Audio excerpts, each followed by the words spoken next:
So we all agree that guy was insane, right?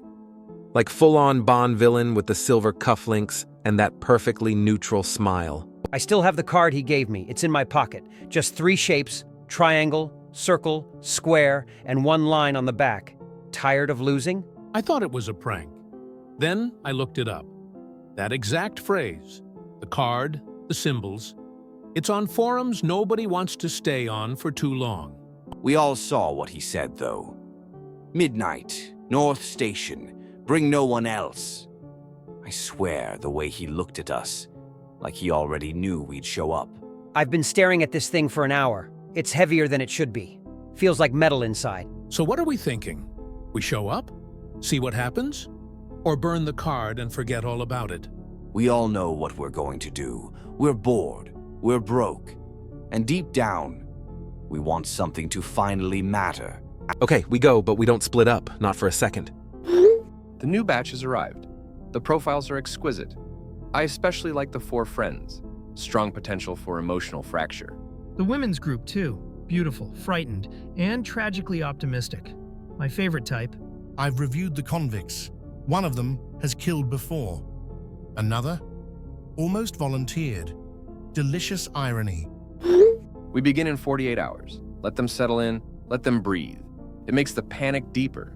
I suggest starting with something physical. Force movement. Watch hesitation. Agreed. First culling should be kinetic.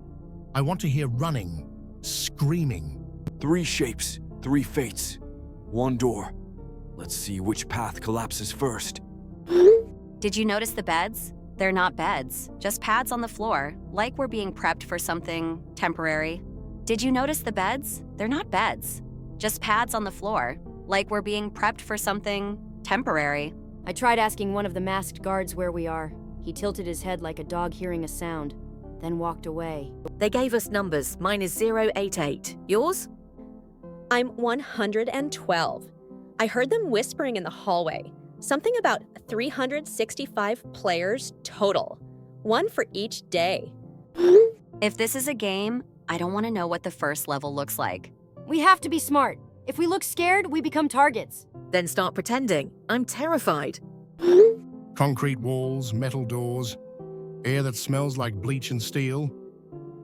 Haven't missed prison one bit. I don't know what this is, but it ain't a prank. The guys outside don't blink.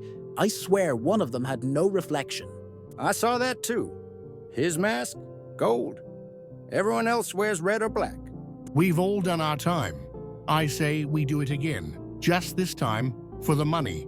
You think this ends in cash? This feels like the kind of place that ends in bone. There's something waiting down there. I can feel it. Question is, will we get to it? Or will it get to us first? I don't plan on dying in a game. I plan on winning it. The doors opened at 8 a.m. loud buzzer.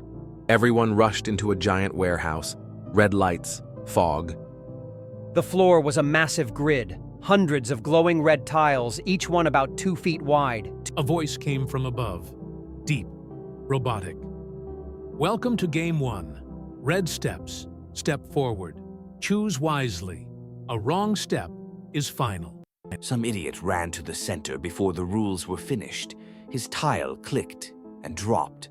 Just swallowed him whole. No scream, no blood, just silence. They made us line up, row by row.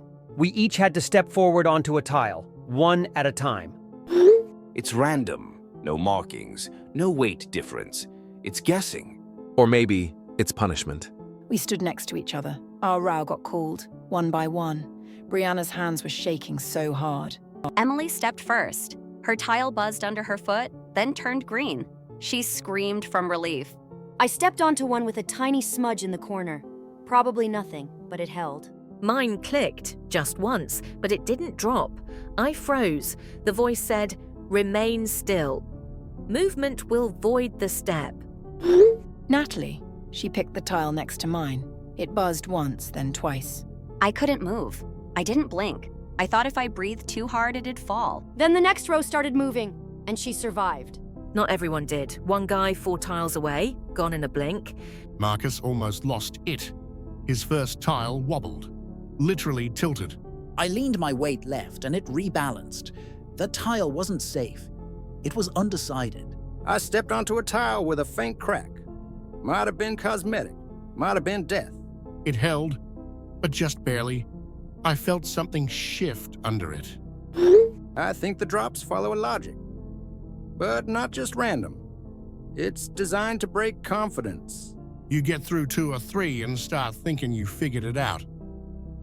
Then boom. Someone ahead of us panicked, ran forward 3 steps. Every single tile he touched dropped. He took 2 others with him. 37 eliminated. Beautiful symmetry across the floor. No blood, just silence. The slow reaction deaths are the most elegant. You can see the delay in their faces before they drop. One convict is analyzing patterns. That won't last. We'll rotate grid logic next reset. The red tiles aren't randomly chosen. Each player has a calculated stress point. Their tiles respond accordingly. I love the ones who survive 3 steps. You can see the hope. That's the best time to cut them down. What about Riley? Her tile glitched. She didn't fall. Leave it. The system favors recursion. Let's see where it leads. Grid algorithm cycle complete. Time to rotate phase to pattern B. Rotation acknowledged. 2 guards prepped for final row trigger. Begin glow down. Let the final steps feel like victory. Then cut 3. Player 004, 011, 023 tagged. End their run. Done. All other survivors transition to chamber 2. They put us in pairs, me and Brianna. Ashley with Natalie. Emily went with some guy from the convicts group. The room is white, cold. A raised platform in the middle and 2 stations per pair. We stand across from each other, in front of each of us. A glass panel, opaque, until they spoke. Glass codes. Solve the pattern. Enter it first. The second will not continue. I saw numbers blink, then letters. Then they all disappeared. I didn't even get to finish the code. Brianna's screen lit green. Mine cracked. They took you away. I couldn't speak. But then the glass pulled back. I'm still here. They let me through, both of us. I got paired with some guy I didn't recognize, probably from the larger group. I was with Aiden. We looked at each other, didn't speak. They gave us a string of symbols. Looked like base 64, but scrambled.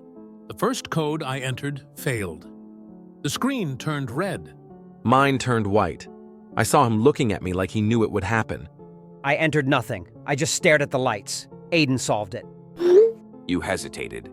And that's why I'm still here. Pairs are magnificent. You can feel the tension, betrayal made mathematical. I love when both enter the same code. Only one screen accepts it. The other penalizes. How many chose to lose? 4. Voluntary sacrifice. Number freezing. Even better. They sat us in chairs, opposite each other, a single microphone between us. The screen flashed. Last line, repeat accurately. 1 mistake, 1 end. I was across from a guy from the Friends group. Logan, I think. He spoke first. What did he say? I never wanted to win, just not to lose. And what did you say? I repeated it. Exactly. Or I thought I did. But the light above me turned red. You're still here. Because Logan stopped me.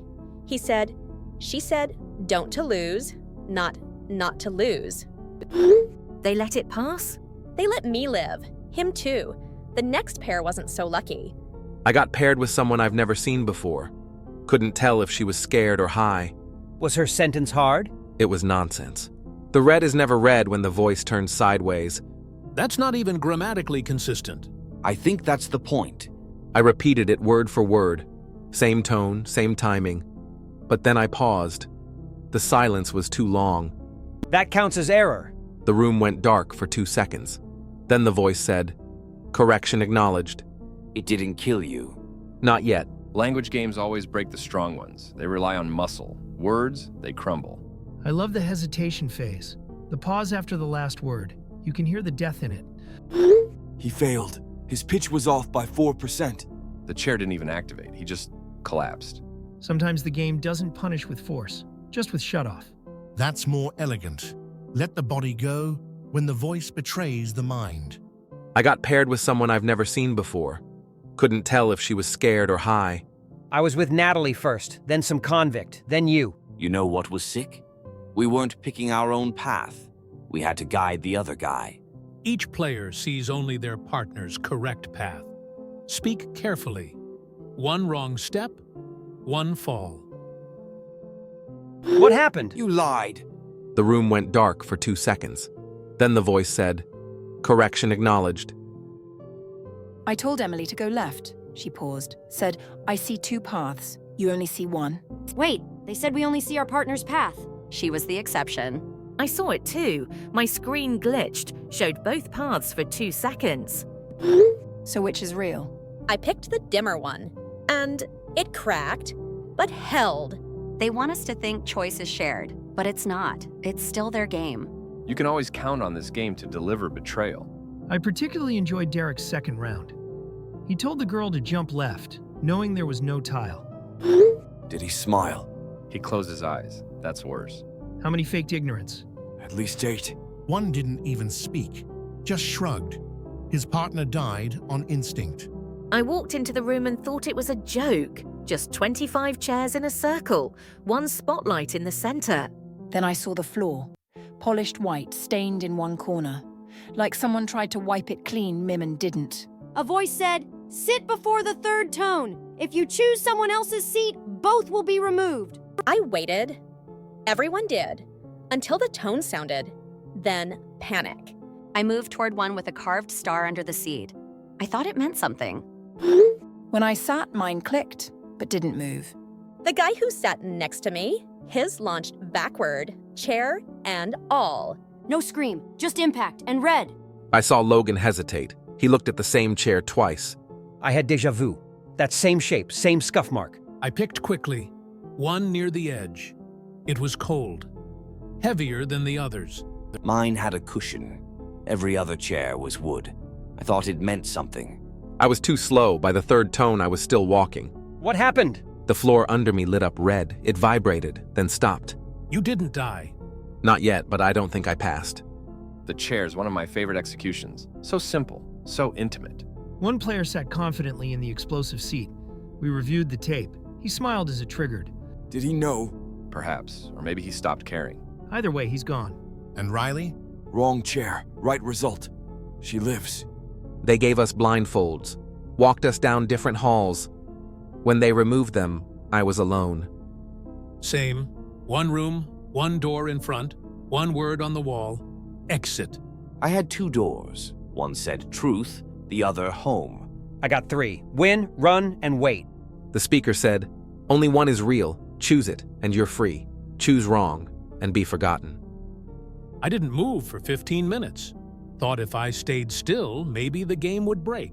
I opened home. It was a wall. I touched wait. The light went out, then back on. Door was gone. I chose run. It opened. What was behind it? Nothing. But I'm still here, so maybe that was the point. I saw Haley step through TRUTH. She didn't look back. Mine said survive. I didn't trust it. Mine was just black. No word, just a door. I asked the speaker, "What happens if I don't choose?" It said, then someone else chooses for you. That's when the lights in the room started dimming. I picked the chair room, sat down. Nothing happened. Maybe that is the exit. Stillness. Or maybe it's just another waiting room. 4 players exited, 2 through false doors, no return. One took the chair, reading stable. Riley chose no door. Of course. We tagged her for recursive suspension. She'll appear again, later, always later. The psychological tension in this one is divine. Who wants to leave when leaving means the end? Player 023 stood at her door for 47 minutes before fainting. Did he know? Perhaps, or maybe he stopped caring. Either way, he's gone.